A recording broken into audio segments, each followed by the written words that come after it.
کہ جو ہمارے نسل کو کھا رہی ہے، جوانوں کے وقت ضائع ہو رہے ہیں، ان کے نفس جو ہیں وہ مریض ہو رہے ہیں، وہ کیا ہے؟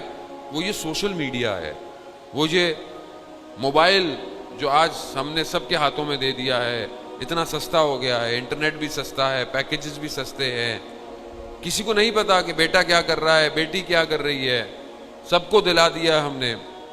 ساری رات بات کریں، فری پیکیجز ہے، 100 روپے میں پتہ نہیں کتنے گھنٹے بات کریں، 25 روپے میں، 4 روپے میں، پیکیجز سارے آپ کے سامنے ہیں۔ کیوں ہے یہ؟ رات کو 12 بجے سے لے کے صبح 8 بجے تک کال فری ہے۔ رات کو بزنس مین باتیں کرے گا؟ کون باتیں کرے گا رات کو؟ ظاہر ہے ایک جوان لڑکا اور لڑکی باتیں کریں گے، اور کیا ہوگا؟ یعنی نسلوں کو تباہ کرنے کا پیغام پورا۔ اور ہم بھی بہت شوق سے 6 سمیں لے کے گھوم رہے ہوتے ہیں، یہ نہیں تو وہ لگا لو، وہ نہیں تو یہ لگا لو۔ ہمیں نہیں پتا، یہ والدین کی ذمہ داری ہے۔ آپ اپنے بچوں کو جب چیزیں دے رہے ہیں، ٹھیک ہے، اس کے فائدے اپنی جگہ پر ہیں، علمی چیزیں اپنی جگہ پر ہیں، لیکن کتنا ہم اس سے علمی فائدہ کتنا اٹھا رہے ہیں؟ ہمارے یہاں کتنے ریسرچ اسکالر پیدا ہو گئے۔ آپ کبھی اپنے بچے سے فزکس کا فارمولہ پوچھ لیں جو فزکس پڑھتا ہے، اس سے پوچھ لیں کہ خوب چلیں جو کتاب کے اندر ہے یہ بھی تم نے اگر بتا دیا تو بڑی کمال کیا، مگر اس کتاب سے علاوہ فزکس، دنیا میں فزکس کیا کر رہی ہے، دنیا میں کیمسٹری کیا کر رہی ہے، کتنے ایلیمنٹ اور نئے پیدا ہو رہے ہیں، آئی ٹی کی دنیا میں کیا ہو رہا ہے، آرٹیفیشل انٹیلیجنس کیا کر رہی ہے۔ پوچھیں اپنے بچے سے، یہ جو آپ نے اس کو دلا دیا ہے وہ کیا کر رہا ہے اس کے اوپر بیٹھا ہر وقت؟ وہ کم از کم کچھ علمی کام سیکھے، کوئی ڈاکیومنٹری سیکھے، کوئی چیز سیکھے، کچھ معاشرے کی اصلاح سیکھے کہ کیسے میں اپنے محلے گلی کو خوبصورت کر سکتا ہوں، کیسے درخت لگ سکتے ہیں، کیسے صفائی ہو سکتی ہے، کیسے نکاسی کا نظام بہتر ہو سکتا ہے۔ مگر سارا کام حکومت کا ہے کیا؟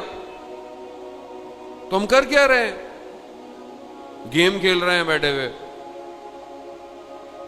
کینڈی کرش کھیل رہی ہے دنیا بیٹھی ہوئی، ٹافیاں توڑ رہی ہے۔ یہ کون سا توڑنا ہے؟ نہ ثواب ہے نہ عذاب ہے، عذاب الگ ہے۔ بڑے بڑے لوگ بیٹھے ہوئے ہیں، آن لائن گیم ہے، کروڑوں روپے کما لیے، 1 روپے بھی نہیں مل رہا ان میں سے۔ یعنی آپ دیکھ رہے ہیں کہ کن توہم اور خیالات میں معاشرے کو ڈال دیا ہے۔ بیٹی کے پاس الگ موبائل ہے، بیٹے کے پاس الگ موبائل ہے۔ بری بات میں نہیں کہہ رہا کہ نہیں ہو ضرورت ہے، ٹھیک ہے، لیکن آپ چیک تو کریں کہ آپ کی بیٹی سارا دن کس سے باتیں کر رہی ہے، واٹس ایپ پہ کیا آ رہا ہے، یوٹیوب پہ کیا دیکھ رہا ہے، کون سی چیزیں کھل رہی ہیں۔ یہ ذمہ داری ہے۔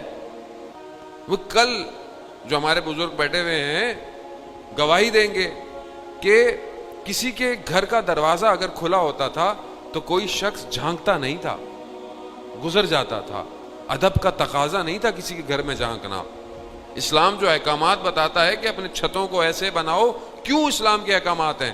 تاکہ چھتوں سے دوسروں کے گھروں میں مت جھانکو، بے پردگی ہو سکتی ہے کوئی بھی کسی حالت میں۔ اسلام اتنا ڈیٹیلڈ آپ کو دے رہا ہے۔ گھروں کے دروازے کھلے ہوئے تھے، نہیں دیکھتے تھے۔ آج کیا ہو رہا ہے؟ آج تو آپ کے گھروں کی دیواریں تھوڑی ہیں، جو چیزیں کل 4 دیواری میں تھیں آج وہ ساری چیزیں فیس بک کی وال پر ہیں۔ آج سب آپ نے ڈال دیا ہے۔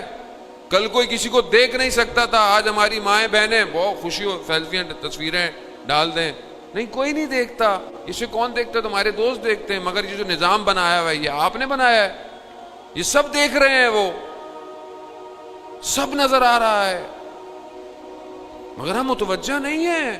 آج معاشرے میں کیوں فساد اخلاقی پھیل گیا ہے؟ کیوں آج طلاق کے ریشیو بڑھ گئے ہیں؟ کیوں آج یونیورسٹیز کے اندر جب آپ جا رہے ہیں پڑھ رہے ہیں، وہ مجبوری ہے، بہت سی جگہوں پہ آپ یونیورسٹی جاتے ہیں کو ایجوکیشن ہے، مگر وہ جو نفوس ہیں کیا وہ پاک ہیں؟ کیا جتنی دیر آپ واٹس ایپ یوز کرتے ہیں اتنی دیر آپ نے قرآن کی اپلیکیشن پڑھی ہے کبھی؟ صبح اٹھتے ہی سب سے پہلے ہم موبائل دیکھتے ہیں کہ کوئی میسج نہ آیا ہو، مگر وہ جو خدا 24 گھنٹے آن لائن ہے، اس کو کوئی میسج دیا، اس سے کوئی میسج لیا؟